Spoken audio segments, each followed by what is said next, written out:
This technique is called a metaphor mash for reasons which will become apparent. Start off with a piece of paper and write at the top what's your challenge, what's the creative problem you're trying to solve, and then give everybody a single photograph each. In this case we've got a fairground horse. And ask them, what could your image symbolise? What could it stand for? What does it remind you of? So in this case, well, obviously it could remind you of a roundabout.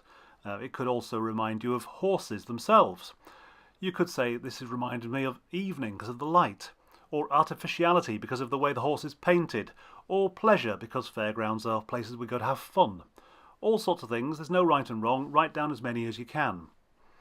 The next thing you do after people have had 5 minutes or so doing that is give them 2 images, or get them to pair up so they compare images and mash them together. Then you're asking, what could your hybrid symbolise? So in this case we've got Full English Breakfast and the fairground. It could be guilty pleasures. It could be about bright colours. It could be about a feast of the senses.